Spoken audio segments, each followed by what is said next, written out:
Эфир абхазского телевидения продолжает русская служба новостей. Здравствуйте.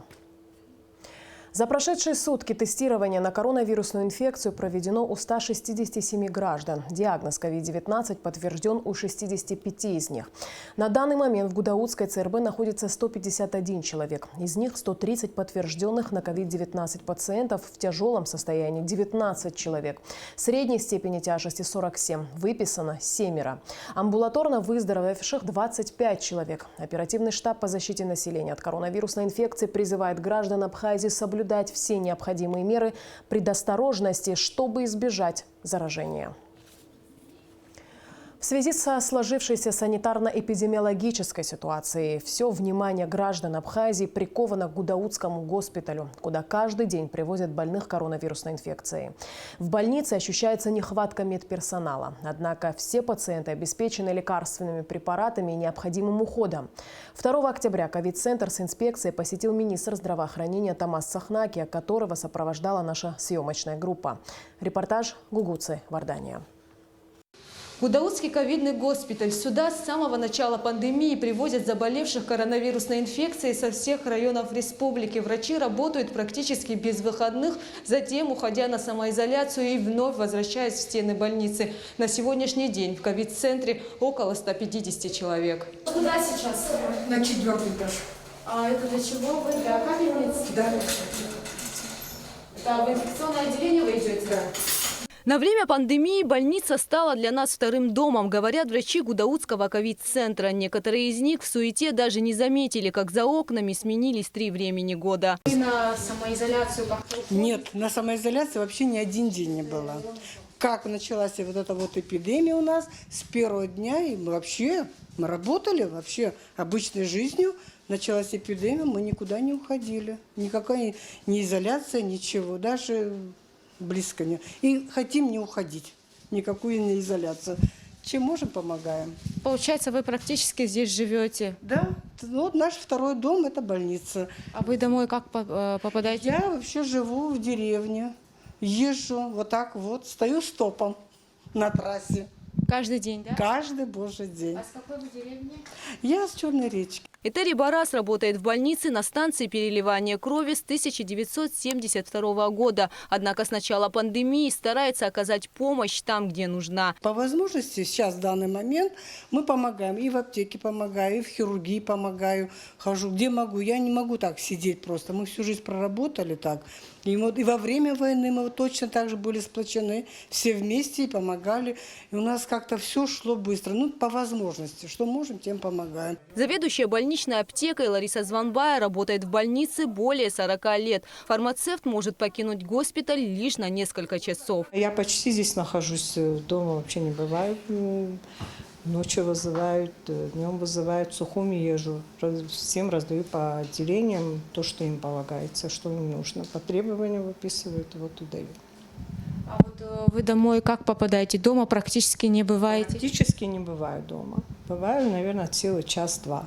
А вы где живете? Здесь в городе. Как у вас день проходит? Но я вот должна всех отпустить, все отделения. Они раньше, когда в нормальное время мы как-то вот в нормальной жизни, мы через день у меня лекарства получали. Сейчас у меня просто объемно, как это было в 92-93 годах, то же самое у меня сейчас. Я должна все выдать, потом еду в Сухум, загружаюсь также полной газели, приезжаю, выгружаюсь, раскладываю, вот даже не успела вчера разложиться, раскладываю и только ухожу домой в 9 часов. Вы когда... 9 часов пришла, меня могут в 11-12 вызвать снова. На момент нашей съемки в больнице проходили лечение 149 человек. Пока мы находились там, в госпиталь привезли еще 2. 19 человек находятся в тяжелом состоянии, 53 пациента средней степени тяжести. Среди них 3 детей. По данным на 2 октября по республике зафиксировано 13 летальных исходов от осложнений, вызванных коронавирусной инфекцией. Основной корпус инфекционного отделения, вот он практически переполнен. Все койки, все 45 коек заняты. Там проходит лечение именно вот тяжелые и среднетяжелые пациенты. 1 октября на помощь врачам Гудаутской ЦРБ прибыла бригада медиков из Башкирии в составе 6 человек. Они уже приступили к работе в так называемой красной зоне. И это действительно большая подмога. Прекрасно они работают. Приехали они на 20 дней, может чуть больше. Затем будет ротация. То есть это не последняя группа докторов, и будет ротация, уже приедет следующая группа.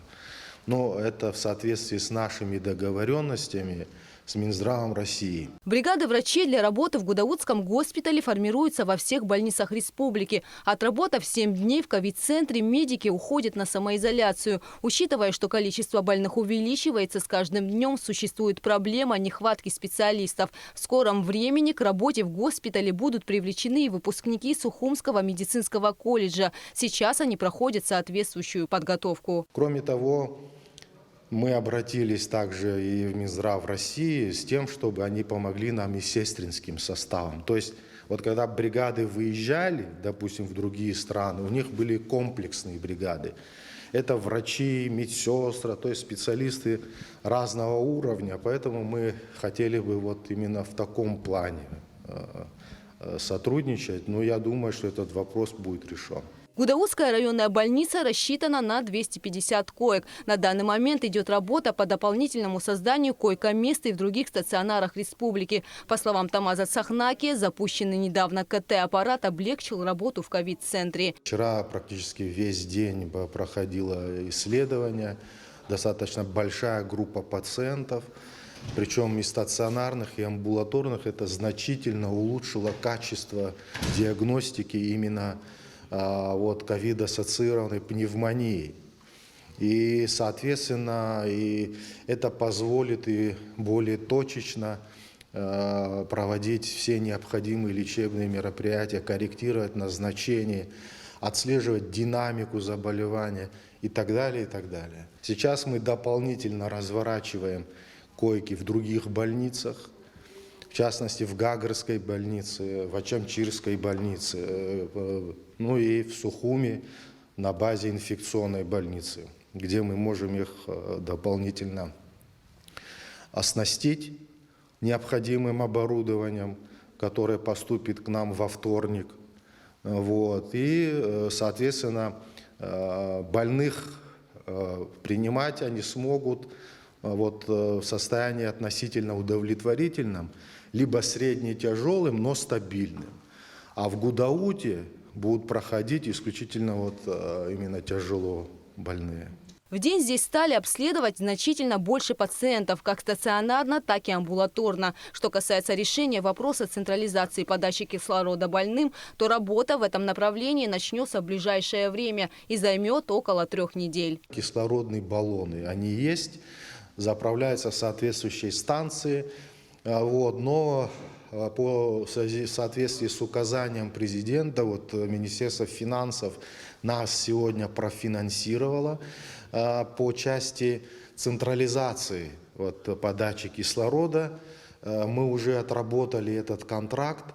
Люди буквально завтра готовы приступить уже к работе. То есть они произведут закуп необходимых расходных материалов. Мы подведем их в каждую палату реанимации. И, соответственно, там будет установлена кислородная рампа на первом этапе. Это значительно облегчит работу персоналу, чтобы они не носили эти кислородные баллоны по коридорам и палатам.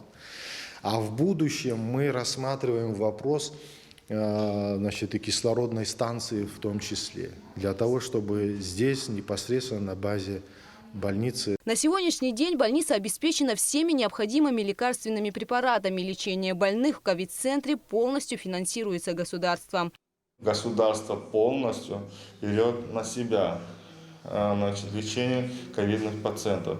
Это лекарственные препараты, это необходимое оборудование, это тест-системы, это лабораторное обследование пациентов, те, которые находятся в госпитале и те, которые находятся на дому. Необходимость возникла в дополнительном оснащении концентраторами кислорода. Те люди, которые Значит, необходимо, значит, дополнительно подавать кислород.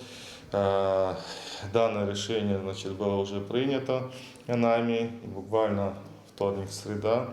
Значит, данные концентраторы в количестве до 30 штук прибудут с России.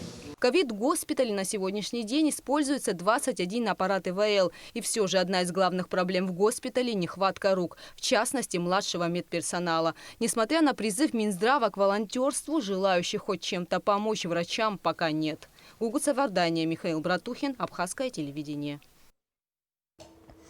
Премьер-министр Абхазии, председатель Координационного штаба по защите населения от коронавирусной инфекции Александр Анкваб обратился к гражданам республики с просьбой отнестись к вводимым в стране с 5 октября ограничительным мерам с пониманием и ответственностью. Ежесуточно в республике выявляются от 30 до 70 заболевших. При этом курортная сфера продолжает работать. Страну посещают отдыхающие. Эта тенденция, возможно, сохранится и в октябре. Но даже при том, что статистические данные по Абхазии могут показаться далеко не критичными, мы со всей ответственностью обязаны отнестись к положению вещей.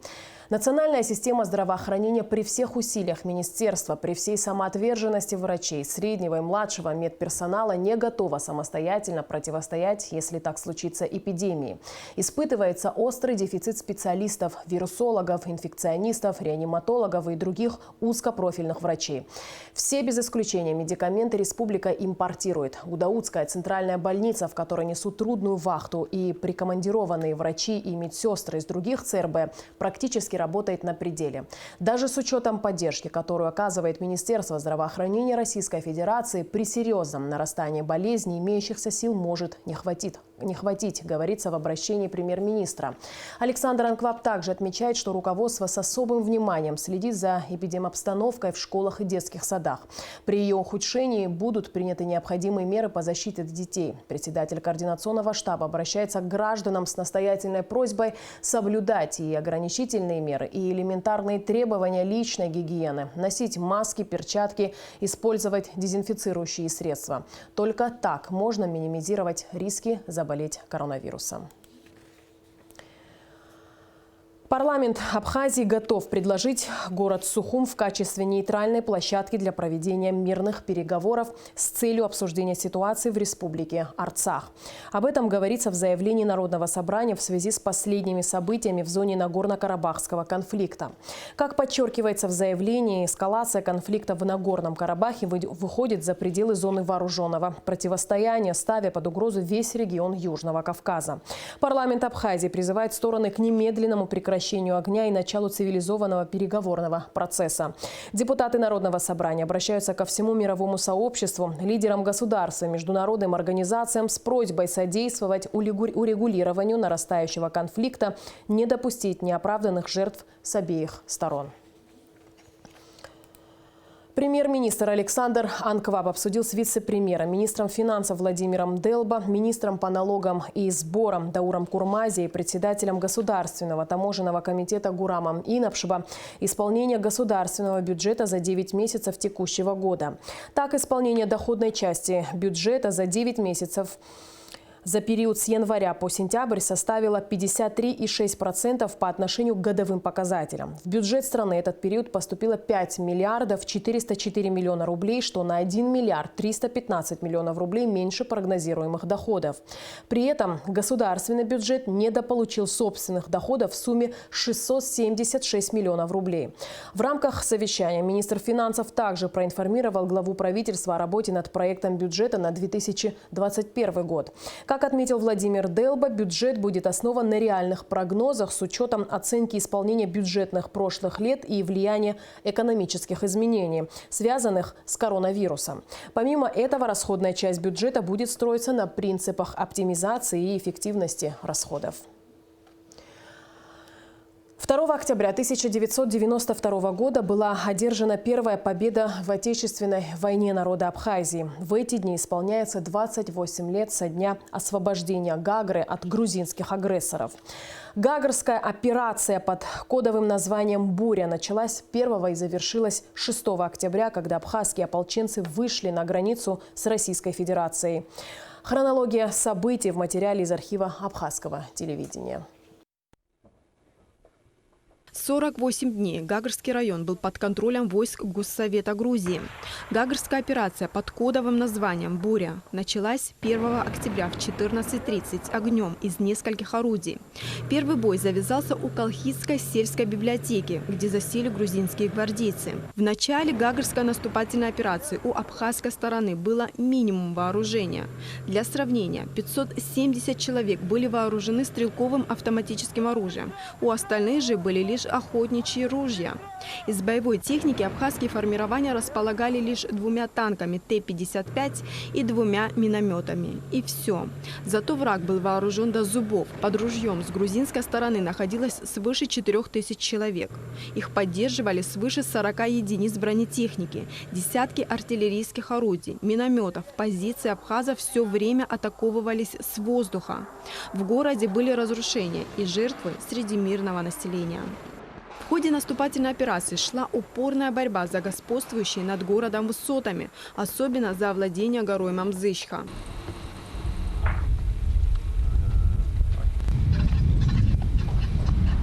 А это записи из оперативных сводок штаба обороны Народного ополчения Абхазии. 5 октября в 17:50 силы Народного ополчения вошли с боями в труднейший скальный участок со множеством заминированных мостов и участков дороги и вышли к Холодной речке.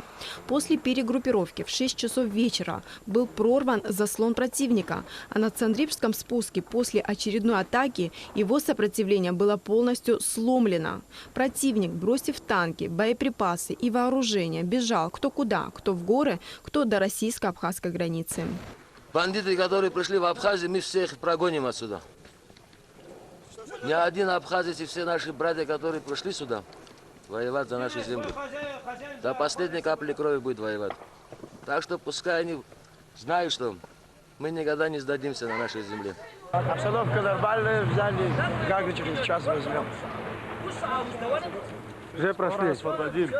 6 октября в 6 часов 40 минут флаг Республики Абхазия взвился на абхазо-российской границе по реке Псоу.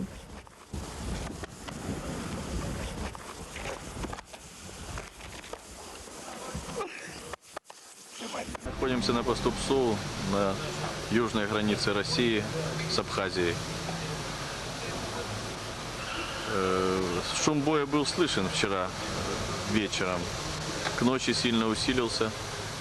Стали выходить представители грузинской гвардии, выходили ополченцы. В конце концов, на 8 часов утра вышло около 200 человек. С абхазской стороны на Гагарском фронте погибли 108 человек, из них 15 добровольцев. Но и у врага были серьезные потери. Абхазской стороной было захвачено 35 единиц боевой техники, десятки артиллерийских орудий, минометов, большое количество боеприпасов. Были разгромлены в том числе подразделением Хидриони и Тетри Арциви. После Гагарской операции началось формирование регулярной армии Абхазии, а также Министерства обороны и Генерального штаба. Дорога жизни, по которой со стороны России доставлялся гуманитарный груз, была открыта. Это был первый большой успех абхазской армии. После Гагарского прорыва народ понял, что враг не так страшен, что наша армия может вести наступательные действия и обязательно дойдет до Ингура. Елена Лолуа, Абхазское телевидение. Согласно введенным Россией ограничительным мерам, пересекать российско-абхазскую государственную границу официально могут граждане России и Абхазии, а также отдельные категории граждан, имеющие прописку в Луганской и Донецкой областях. По этой причине трудовые мигранты, временно находящиеся в Абхазии, уже несколько месяцев не могут выехать на родину. Шазина Ханагу узнавала, как решается этот вопрос и как скоро иностранные граждане смогут уехать домой. В последние годы Абхазия стала представлять интерес для трудовых мигрантов. В поисках работы в нашу страну приезжают граждане из Узбекистана, Таджикистана, Киргизии, Турции, Армении, Украины. В результате пандемии, связанной с распространением коронавируса, многие из них лишились заработка и поэтому хотят вернуться на родину. Однако из-за действующих на границе ограничительных мер не могут этого сделать. Я уже 4 года здесь попал, не смог уезжать домой. Сейчас самолет тоже нет в Узбекистане. Это чартер рейс раньше был, нет уже. Поезд, говорят, есть. Ну, это через Москву, оттуда можно. сейчас не знаю. А как другие к этому относятся? Все хотят уезжать, скучают дома. Всех боится вот это коронавирус. Хотят, что видит семья, дети, маму, папу. Всех боится, да. В Государственной миграционной службе отмечают, что на данный момент на территории Абхазии находится около 2000 иностранных граждан. Но обращений по поводу выезда из страны от мигрантов не было. Миграционная служба не может решить эту проблему. К нам обращаются люди за получением разрешения на работу, за получением рабочей визы. Все документы у человека в порядке. Единственная проблема, он должен выехать, это только через МИД, через посольство. Они к нам не обращались ни один человек. К нам приходят в обычном режиме иностранные граждане, которые здесь находятся, которые здесь осуществляют трудовую деятельность. Они приходят, проходят обычную процедуру легализации, получают рабочую визу, сдают анализ, медобследования, проходят и получают разрешение на работу. Вот за этим они к нам обращаются, и все те, которые здесь остались, по мере того, как у них закончились документы, они обращаются и вновь продлевают свои документы. Благодаря совместной работе Министерства иностранных дел Абхазии и России был организован упорядоченный выезд через территорию Российской Федерации 59 граждан Таджикистана, 13 граждан Киргизии и 30 граждан Армении. В данный момент ведутся переговоры по поводу выезда из страны около 400 граждан Узбекистана. Несколько дней назад граждане Узбекистана, около 400 человек, обратились с письмом в МИД Абхазии с просьбой оказать содействие в их транзитном въезде через территорию России в места постоянного проживания. МИД Абхазии по дипломатическим каналам направил ноту в МИД России с просьбой связаться с властями Узбекистана и оказать содействие в решении гуманитарной проблемы. Первую группу граждан Узбекистана планируется отправить на родину в начале октября. Это будут женщины, пожилые люди и дети. Шазина Ханагуа, Алексей Баструков, Абхазское телевидение. В связи с капитальным ремонтом коммуникационных сетей по улице Абазинской в Сухуми будет изменена схема движения транспорта, в том числе и общественного. Обсуждению этого вопроса было посвящено совещание в городском собрании столицы с участием главы администрации Беслана Эшба и представителей ГАИ. Подробности в материале пресс-службы Сухумской городской администрации.